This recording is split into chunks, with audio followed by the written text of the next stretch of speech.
9th के स्टूडेंटों को अब परेशान होने की कोई ज़रूरत नहीं, क्योंकि आज की इस वीडियो में मैं आपको वार्षिक परीक्षा के लिए गणित का पेपर बताने वाली हूं। तो इसे आप अच्छे से देखिएगा और कंप्लीट करिएगा। तो देखिए, बिना किसी डाउट के देखते हैं और अच्छे से कंप्लीट करते हैं। तो पहला प्रश्न है आपका। तो देखिए, पहला प्रश्न है, सही विकल्प चुनकर लिखिए। तो किन्हीं दो अपरिमेय संख्या का गुणनफल होता है। तो क्या होता है? कभी परिमेय संख्या, कभी अपरिमेय संख्या होता है। और किसी वास्तविक संख्या का निरपेक्ष मान सदैव होता है। तो धन संख्या होता है। और शून्य बहुपद की घात है, तो परिभाषित नहीं है। और निम्नलिखित में से कौन त्रिभुजों की सर्वाक्षमता की एक कसौटी नहीं है? तो SSA नहीं है। और 3 असंरेख बिंदुओं से होकर अधिकतम वृत्त खींचे जा सकते हैं। तो एक।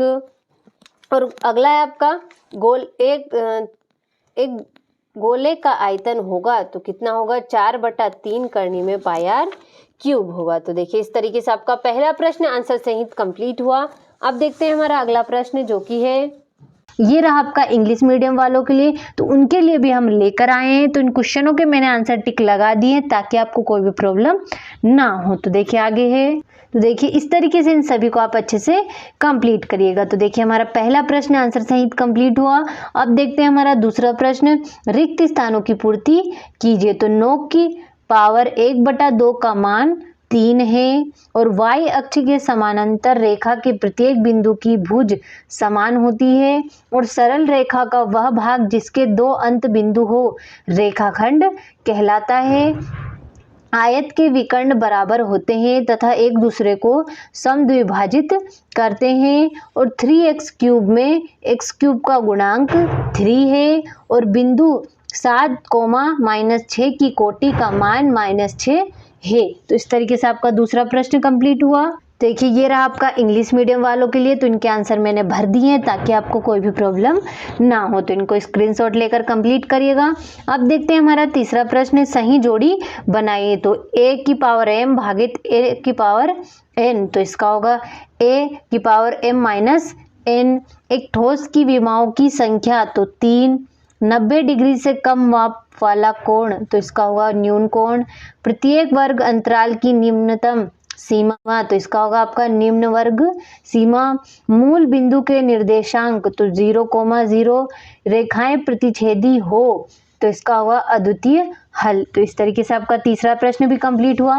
ये रहा आपका इंग्लिश मीडियम वालों के लिए। तो इनको भी आप अच्छे से कंप्लीट करिएगा। अब देखते हैं हमारा अगला प्रश्न। चौथा प्रश्न हमारा, एक वाक्य में उत्तर दीजिए। तो ऐसा बहुपद क्या कहलाता है जिसके सभी गुणांक शून्य हैं? तो शून्य बहुपद।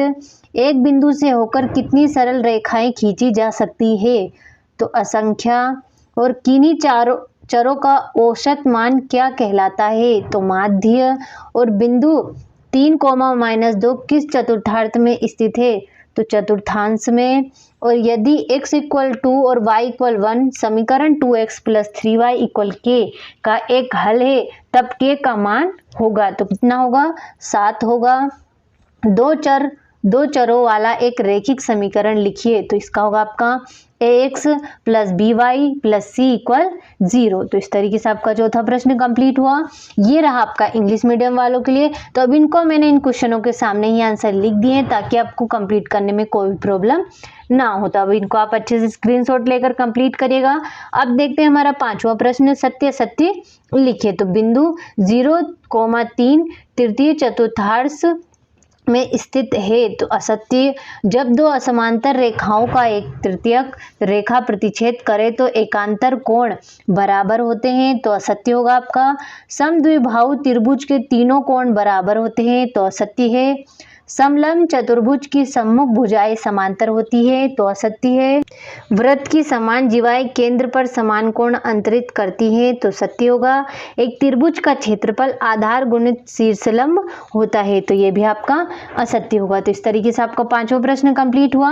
ये रहा आपका इंग्लिश मीडियम वालों के लिए। तो इनके भी मैंने टिक लगा दिए हैं, तो इन्हें आप जल्दी से देखिएगा और अच्छे से कंप्लीट करिएगा। अब देखते हैं हमारा छठा प्रश्न, जो कि ये रहा सातवां। ये देखिए, ये रहा हमारा आठवां प्रश्न। 9वां हो गया, 10वां हो गया, और ये हो गया आपका 11वां, 12वां हो गया। इस तरीके से ये हो गया आपका 13वां प्रश्न, 14वां हो गया, ये हो गया आपका 15वां प्रश्न, 16वां हो गया। इस तरीके से आप इन प्रश्नों को कंप्लीट करिएगा। ये हो गया आपका 17वां प्रश्न। 18वां हो गया। 19वां, ये हो गया आपका अथवा 19वां का। 20वां हो गया इस तरीके से। ये हो गया आपका 21वां प्रश्न, तो इसे अच्छे से देखिएगा और स्क्रीनशॉट ले लीजिए। ये हो गया आपका 22वां प्रश्न। ये हो गया आपका आखिरी प्रश्न 23वां। तो इस तरीके से इन सभी प्रश्नों को आप अच्छे से देखिएगा और स्क्रीनशॉट लेकर अपनी बुक में से आंसर सहित कंप्लीट करिएगा, ताकि आपको पेपर में किसी भी तरह की कोई भी परेशानी ना हो और आप पेपर में आसानी से अच्छे नंबरों से पास हो सके। तो जल्दी से कंप्लीट करिएगा।